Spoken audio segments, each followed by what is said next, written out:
A narrator describes a future time when the polar ice caps have melted and covered the Earth in an unending ocean. The ancient flood survivors had to change to fit into the new environment. One such survivor, Kevin Costner's The Mariner, sails the world in his trimaran. He uses his own urine as drinking water to sustain himself, and he uses a diving bell with a timed pulley system to search the ocean floor for antiquities. The mariner's little lime tree's fruit gets stolen as someone is diving on his boat. While holding the drifter, Haim Giraffe, at bay and stating that it is traditional to trade when two sailors meet, the mariner surfaces just in time to see the other boat sail off. He then races to his harpoon. He continues, "I've seen the man's boat, but I don't know him." The drifter informs the mariner about an atoll a few days distant where he can refuel and claims that he stole the boat fairly when he discovered the former owner dead. The guys then notice two jet skis being driven nearby by smokers, pirates known for their propensity for smoking cigarettes and their reliance on oil for propulsion. They advance on the cargo that the mariner had dug up with the diving bell from the depths. The drifter then admits that he has been stealing the mariner's limes as he sets sail. Out of frustration, the mariner swiftly undoes custom switches and loosens ropes on his boat, raising the sail and allowing him enough speed to gather his bag of goodies and catch up to the drifter. The man is on a tiny boat when the man sails over him, breaking the sail, impeding his ship, and departing for the smokers. The mariner finally makes it to the atoll the drifter mentioned after many days. At first, the guardians of the atoll refuse to let him in, but when he exhibits a jar full of dirt, the most valuable material in the world, they consent. He discovers that the inhabitants are starving and live in poverty inside the gates. A tiny group is holding a funeral in which the body of the dead person is recycled and dumped into a vat of sticky trash. The atoll's enforcer, R.D. Call, meets the mariner as he docks his boat and offers him 2 hours to do business. For the high-quality soil he was carrying, the atoll's banker, Jack Keller, offers him a sizable sum of money known as chits, but the mariner asks double that amount and is given it.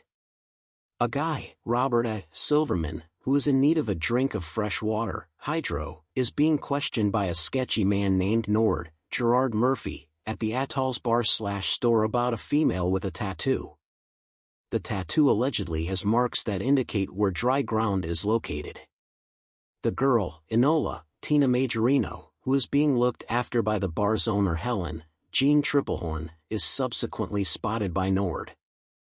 Enola is swiftly hidden by Helen, but not before Nord notices the tattoo on the child's back.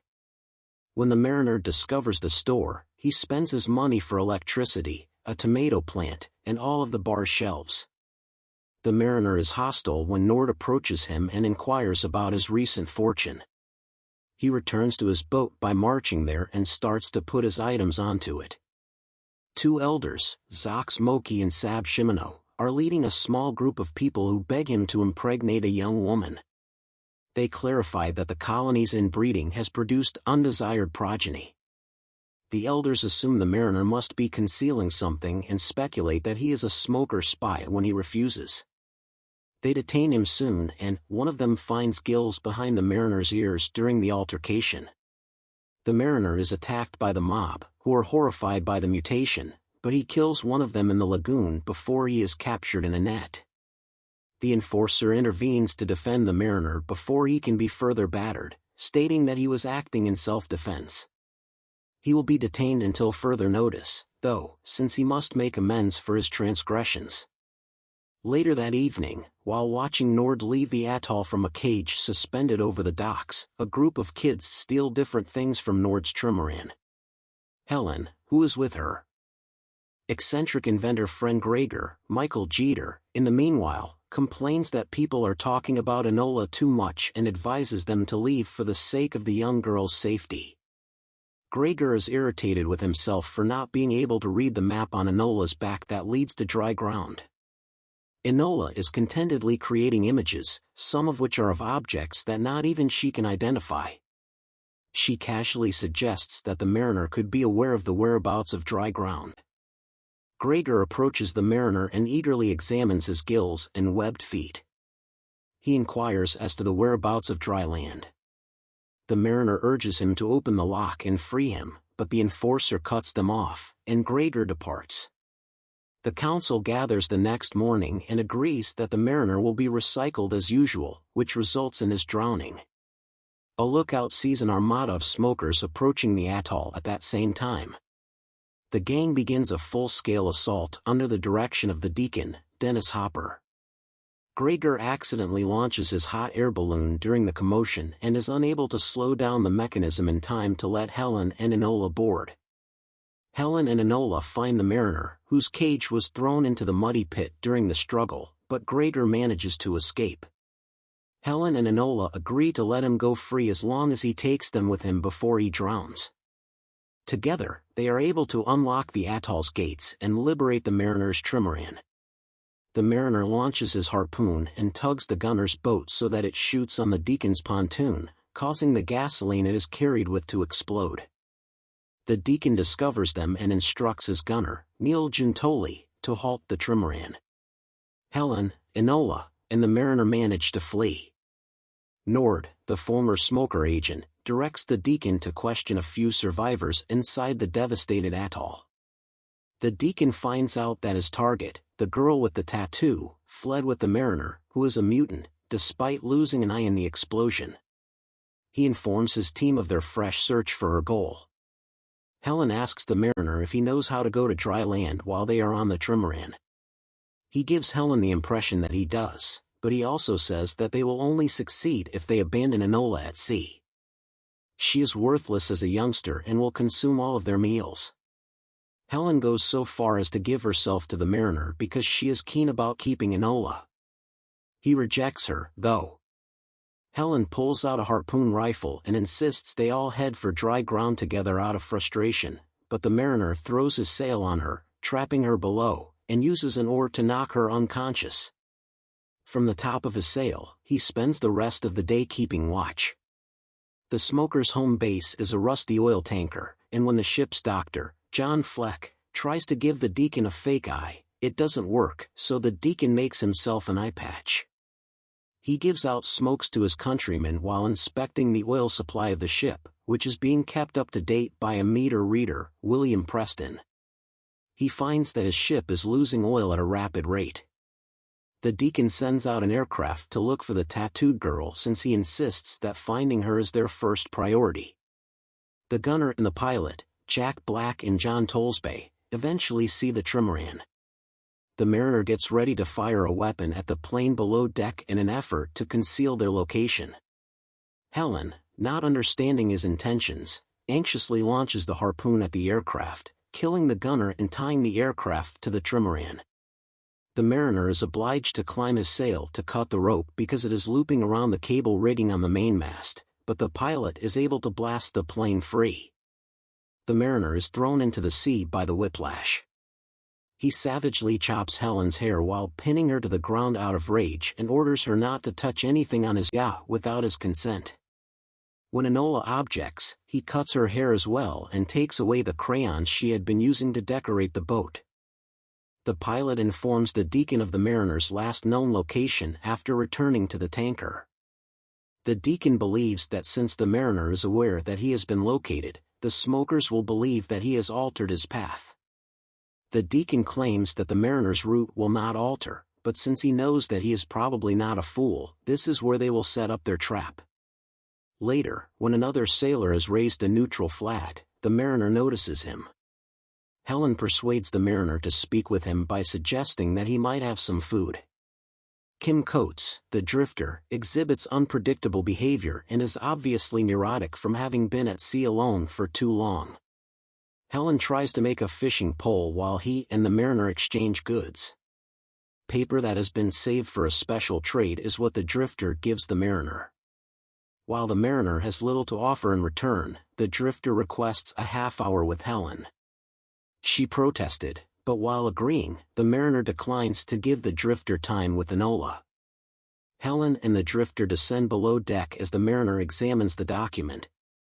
After a short period, the mariner returns and informs the drifter that the transaction is off. Helen returns to the top while the wanderer retaliates aggressively, and the mariner ultimately prevails in the duel. In addition to throwing the drifter's body into the water, he searches his boat for valuable stuff. He takes Helen's fishing pole and throws it away, telling her she'll never catch anything with it, upset that it came to that. The mariner drags himself behind the boat using his harpoon rifle after attaching a pulley to it. The mariner uses the harpoon cannon to shoot holes in a giant marine creature that emerges from the depths and tries to consume him. The three consume the beast that night. The mariner advises Enola to cease making noise for a while so she may listen to the outside world while she contentedly hums to herself. Enola remarks that she wishes she had feet like his, as she never learned to swim while taking a look at his feet. The mariner surprises Helen the next day by teaching Enola how to swim, forging a relationship with Enola in the process. They arrive to a slaver station a few days later.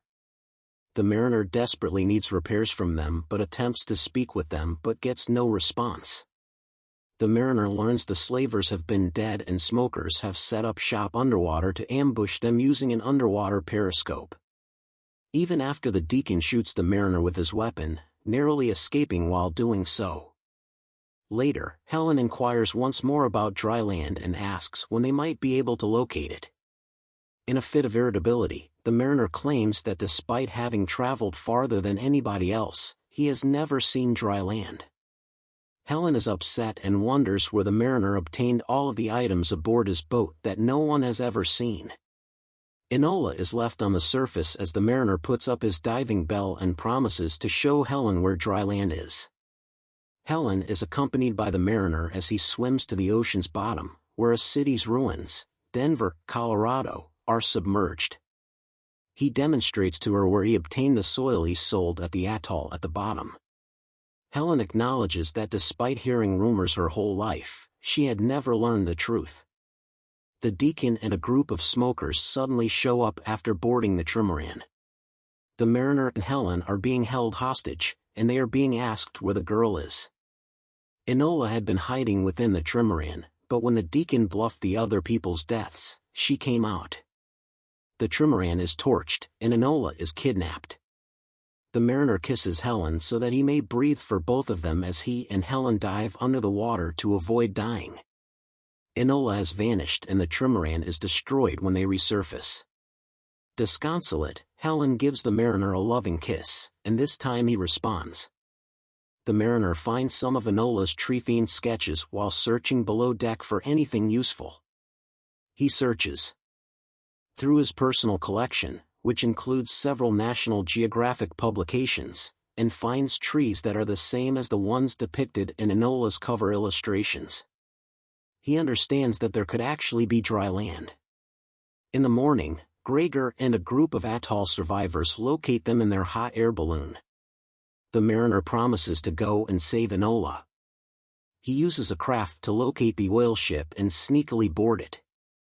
While the deacon gathers a crowd on deck for his speech, he murders anyone he comes across.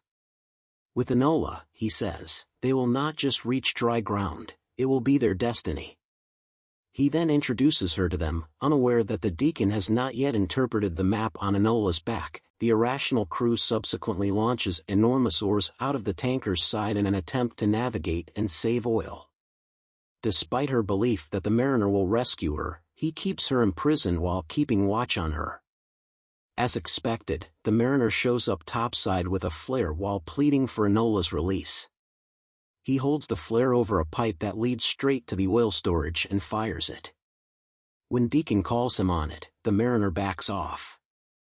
The oil reader says, "Oh, thank God," after seeing the light, just before the supply catches fire and explodes. The mariner intercepts the deacon with an old anchor cable and saves Enola during the subsequent pandemonium as he attempts to flee with her on his jet. Atop of them with the other survivors, Gregor emerges in his balloon and drops a rope for the mariner to grab onto. The mariner pushes the deacon into the river as he comes forward to grasp the rope as well. The deacon shoots at the balloon with his revolver after discovering a lost jet ski. Deacon motions for the two other jet ski smokers to approach Enola after the gunfire sends her flying into the ocean. Before the deacon and the other smokers collide and their jet skis explode in a ball of fire, the mariner creates a makeshift bungee cord and jumps down to save Enola. The words Exxon Valdez are emblazoned on the tanker's stern, and the survivors can read them as it sinks. Then, as Gregor examined the map on Enola's back once more, he had a light bulb moment and understood what the markings meant. After several days of flight in the direction of land, the mariner spots a seagull perched on the ship one morning.